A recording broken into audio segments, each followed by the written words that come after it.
Hey guys, Constance here. Welcome back to Good Life Farm. So I am out here working on one of the pathways that we have out here on our property. I'm actually clearing this out a little bit so that we can run a fence through here and give the I think donkey and mule an area where they can go in the shade.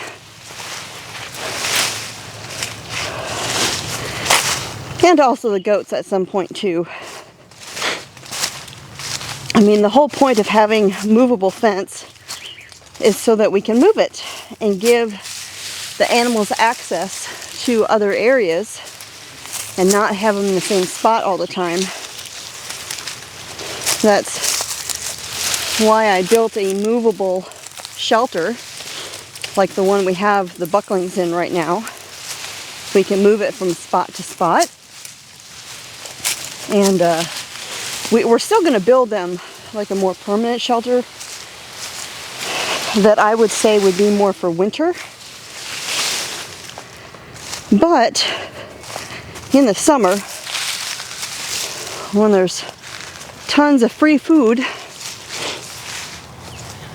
and browse, which is what goats really like,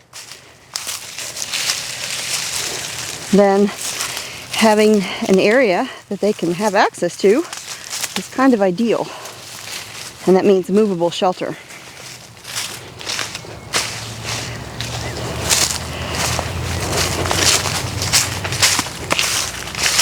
This area that you see here that I'm walking in, that is trees and brush, was all grass when we first moved here. And now there's trees that are a good 25-30 feet tall. Doesn't take long for nature to take back land when you don't mow it.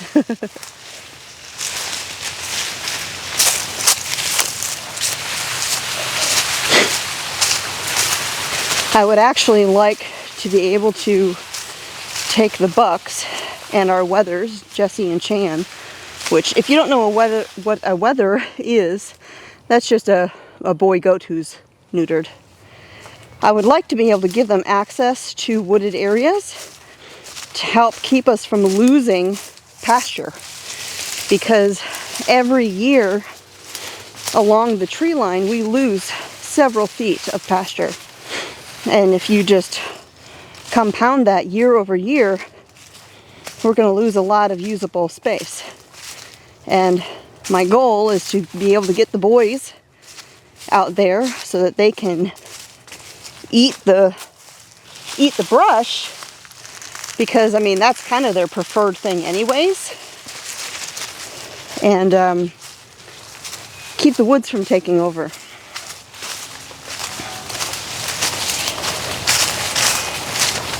Now this is a little bit of an experiment today because I have a new microphone right there. Is this even focusing? I think so.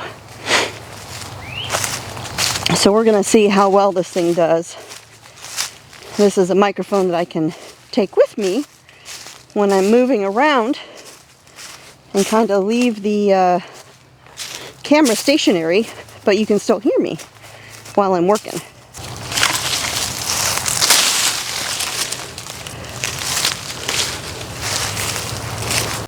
So as I was working my way down the path here, I actually jumped up a deer who was sleeping in here, which is kind of cool.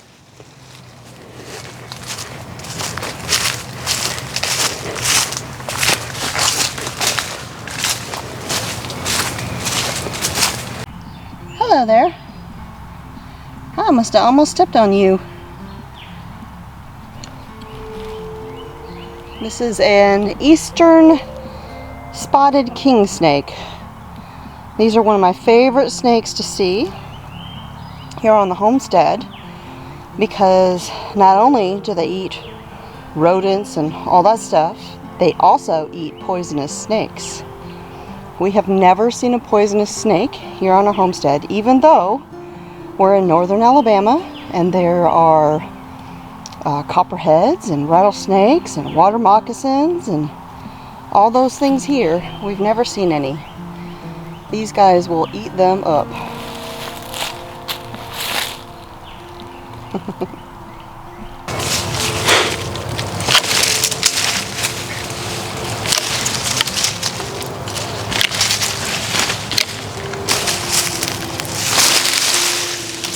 I don't know if you can see it back in there, but if you keep on going, way back through there is the fence for Sophie and Amos. And I'm wanting this to kind of connect through there so that we can give them access all the way down through here. Because not only will it give them lots of great things to eat, it'll give them a lot of shade in this brutal heat.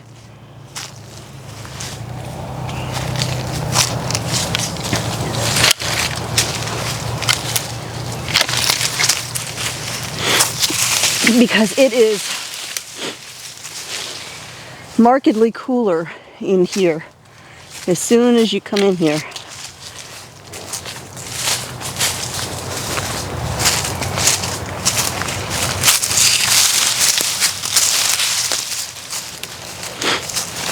All of these branches that I'm pulling out are for the goats, the bucklings. Well, the bucklings and the other goats,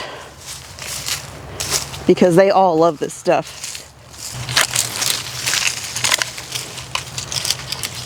And you know, once we get to where Sophie and Amos can come through here and we move them on to another spot, I'll move the bucklings in here and they will eat all of this lower brush and make this look like a park.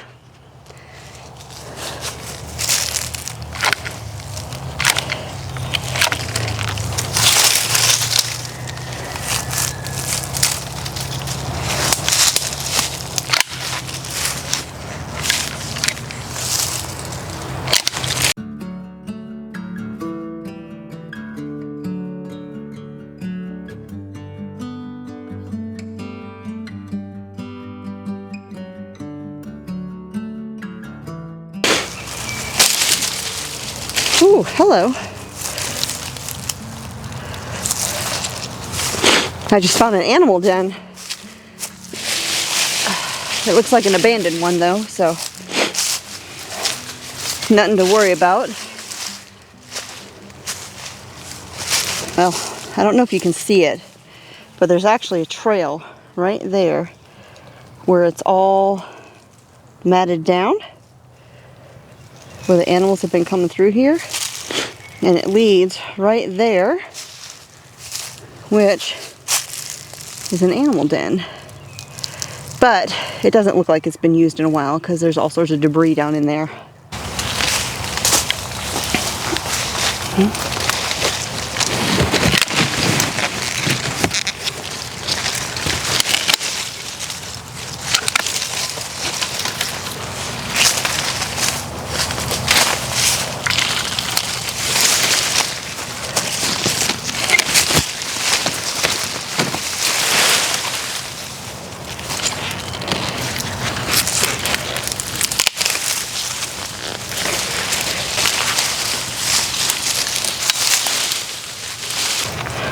So as I'm going through here, I'm watching for plants that I've not necessarily seen before, or maybe I've seen but I've not identified, and taking photos so that when I get back in the house and I've got a good Wi-Fi signal, I can use my app and identify these plants. There's Amos! There's one in particular that I'm kind of looking for that I'm sure I've seen in the area, but I haven't found it yet. Not since I went to the Homesteaders of America conference, in Tennessee a couple months ago. And I saw Daryl Patton, I think that's his name, teaching about something called yellow root. And he had some there. I know I've seen it before somewhere, and I'm trying to find it.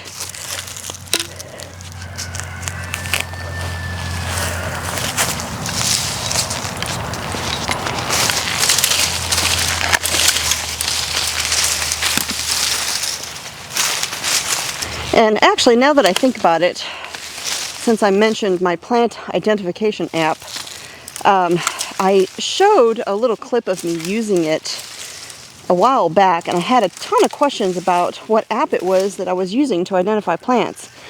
And the app, yeah, I've used a few different ones. The one that I use and I find to be the most accurate is called Picture This. And it's not free. It's like 25-ish dollars a year or something like that. But to me, having good information and knowing for sure what a plant is worth that. And you know, if I get to a point where I've pretty much mastered all of the plants on my property and I don't need it anymore, I can always cancel it. Or you can also pay for it like on a monthly basis, and it's just a couple bucks a month. You know, you could just use it in the summertime and let it lapse the rest of the year when you're not using it. That's actually what I do for an insect identification app. Picture Insect, I believe it's called. I've used a bunch of different apps for that too. And when it comes to garden season, I want to know whether something is a good bug or a bad bug before I just go killing all the bugs. And so I have found that app to be the most accurate. There's a bunch of them out there, and I had one that it was showing all sorts of crazy insects that were I mean, even to the naked eye, untrained naked eye, squinted with one eye closed, you could tell it wasn't the same bug. And that's the same with some of these plant identification apps. You know, if you're wanting to know if something wild that you're going to forage is poisonous or good for you, you want to make sure you got the right plant. So, again, I go right back to, you know, the little bit of money it costs is worth it to me to make sure I've got the right thing, because you know, there's a lot of plants out there that look very similar, but if you consume it or use it and it's the wrong one, you might be in for a world of hurt. So you got to kind of weigh your options and make your choice that way. I mean, there's a lot of good books as well, and as a matter of fact, I have one that I just got that's very, very thorough. I'll put a link to that down below if you want to check it out, but I haven't used it yet. So if it does turn out to be a great resource that allows me to ditch the app, then that'll be great. I mean, I can still use my phone to take the pictures of the plant, get, you know, good pictures, get a picture of the whole plant, the stem or the bark, the leaves, etc. And then I can take those pictures and compare it with the book later on. As far as I'm concerned, money for good resources is money well spent.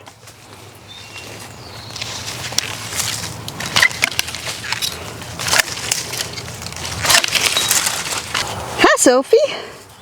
Hi, Amos.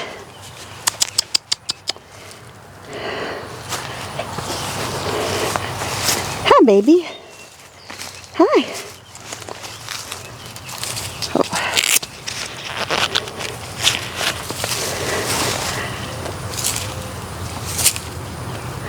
I don't want to shock myself.